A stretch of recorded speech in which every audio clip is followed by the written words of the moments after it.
안녕하세요. 그림책 아티스트, 오늘은 이명애 작가 편입니다. 이명애 작가의 작품 세계를 여러 가지 경로를 통해서 접하신 분들이 많겠지만, 오늘은 그 중에서도 이명애 작가의 그림이 가지고 있는 어떤 연결된 분위기, 그리고 그 그림이 들여다보고 있는 세계에 대한 얘기를 좀 중점적으로 해보려고 합니다.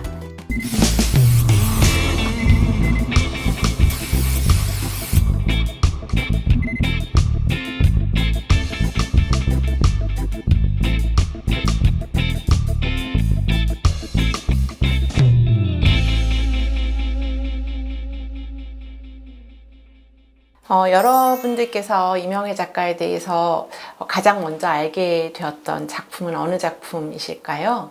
저는 이명애 작가의 데뷔작인 플라스틱 섬이라는 작품을 통해서 이명애 작가를 처음 알았습니다.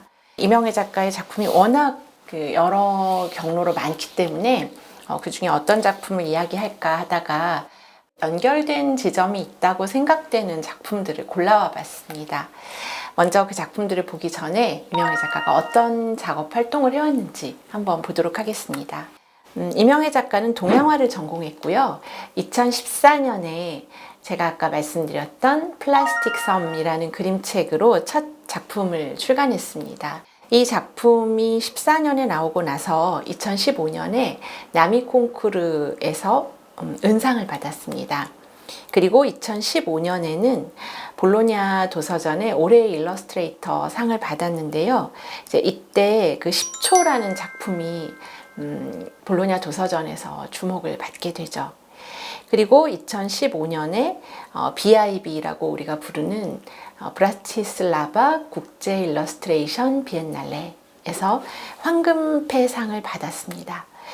이 2015년에 이명애 작가는 일본에서 7개의 전시장을 순회하는 전시회를 열게 됩니다. 2권의 책을 냈지만 2권 모두 국제 그림책계에 매우 인상적인 그런 기록을 남긴 작품이었기 때문에 일본에서도 이명애 작가의 작품에 관심을 갖는 독자들이 많았다고 합니다.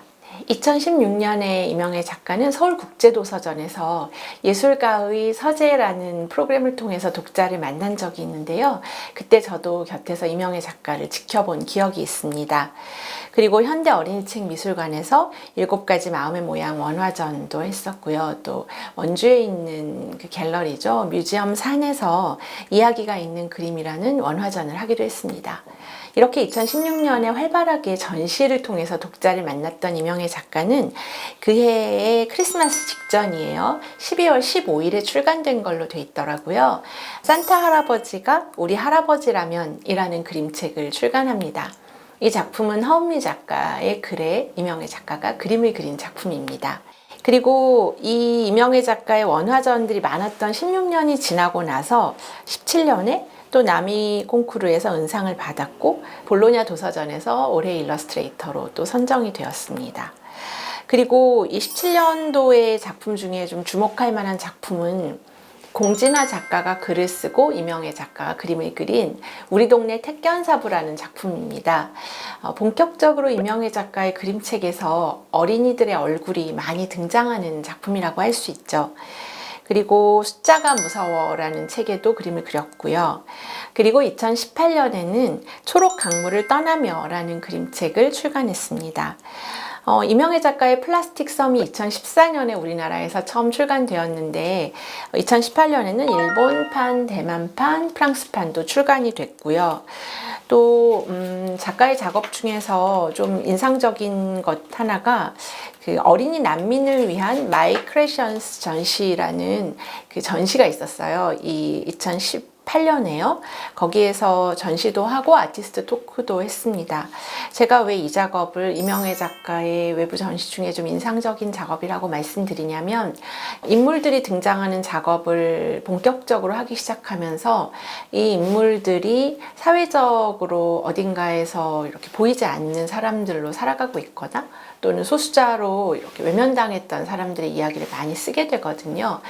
그 작업들이 이 어린이 난민을 위한 전시하고도 연결이 된다는 생각이 좀 들었습니다. 2019년에는 아시아 문화의 전당에서 주최하는 그 중앙아시아 그림책 프로젝트가 있어요.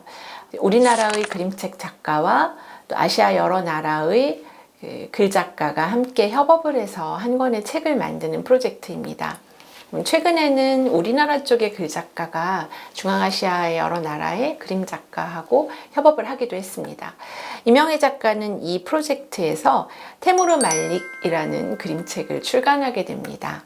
영어와 러시아어와 타지커라고 하는 타지키스탄의 언어, 그리고 한국어로 여러 나라 말로 출간이 되었습니다. 그리고 이명애 작가의 여러 단행본 작업들이 있어요. 이 무렵에 누적적으로 정말 여러 편의 작품이 있습니다. 근데 그 작품들 중에서 인상적인 작품들 몇 권을 골라서 이야기를 드려보자면, 이청준 작가가 글을 쓰고 거기에 이명애 작가가 그림을 그린 판소리 동화 책이 있어요. 심청전이라는 책입니다. 이 작품은 이청준 작가가 남겼던 판소리 여섯마당의 이야기를 이제 한 사람씩 다 다른 그림책 작가가 그림을 그려서 책으로 만들었는데요. 그 중에서도 저는 이명애 작가의 심청전이 아주 인상적인 작품으로 제 마음속엔 그렇게 남아 있습니다. 샘터에서 출간된 단행본 중에서 좋아요 그런 마음이라는 에세이집이 있습니다.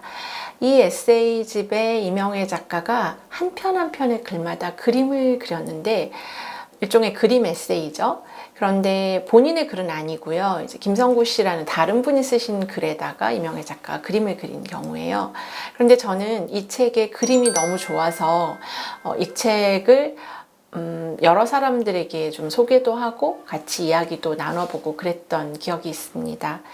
제가 이명애 작가를 처음 보게 된 건 플라스틱 섬의 작가로서였지만 제게 이명애 작가라는 분에 대해서 더 진지하고 더 깊게 좀 들여다보게 만들었던 책 중에 이 책도 있습니다. 그리고 워낙 부지런하게 많은 작업을 하시는 분이어서 제가 아까 말씀드렸죠. 어느 경로로 처음 이명애 작가를 만나셨을지 다 아마 다르실 겁니다 라고 했어요.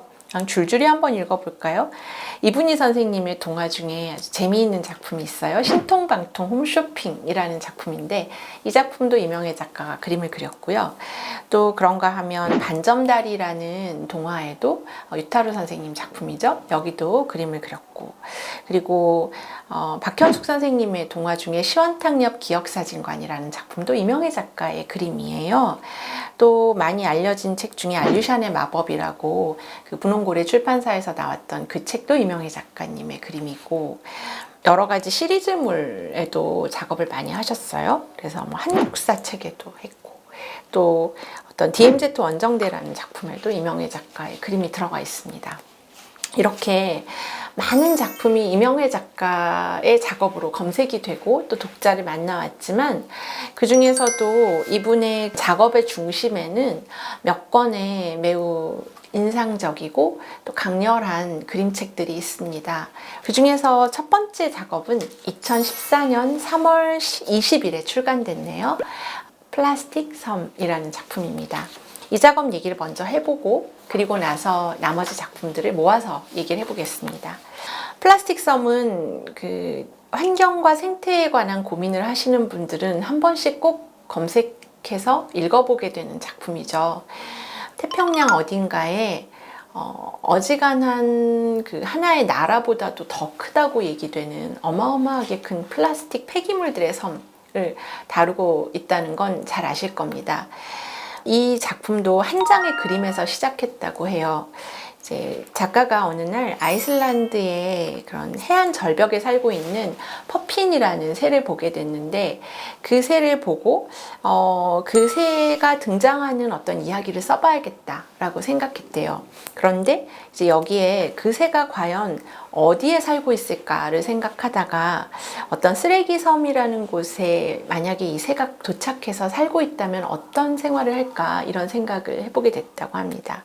작가는 이제 이 쓰레기 섬에 한 마리 작은 새가 산다고 생각하고 그 섬에 처음 도착해서 여러 다른 새들하고 만나는 장면으로부터 이제 이야기를 그려나가기 시작합니다.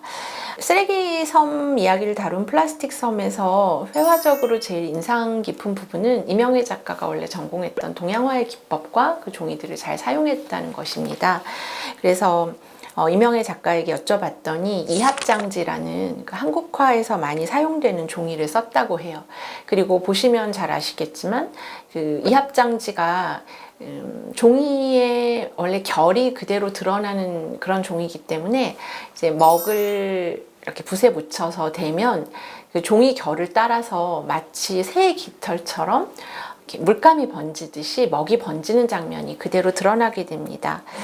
이 동양화 물감과 먹을 사용해서 그렸던 이 작품은 결국은 뭐 일본이라든가 대만 같은 비슷한 회화적 전통을 가지고 있는 나라의 독자들에게 먼저 소개가 되었고요. 또 거기에서 많은 지지를 받았고 응원을 받았습니다. 일본이나 대만 쪽의 표지를 한번 살펴보시면 우리나라 표지하고 별로 차이가 없는데 근데 프랑스에서 출간된 플라스틱 섬의 표지는 약간 느낌이 다릅니다. 그런 건 아마도 우리가 가지고 있는 그 전해 내려왔던 이미지에 대한 익숙한 감각? 이런 게 프랑스는 좀 다르기 때문에 그쪽에 이제 출판사에서 좀 새로운 표지를 제안하지 않았을까 싶어요. 지금 제가 말씀드리고 있는 표지는 플라스틱 섬의 구판 표지에 대한 얘기입니다. 그리고 이제 최근에는 한번 표지를 바꾸는 일이 일어났었죠. 자, 이렇게 저희가 이명애 작가의 첫 번째 그림책에 대해서 좀 이야기를 나눠봤고요.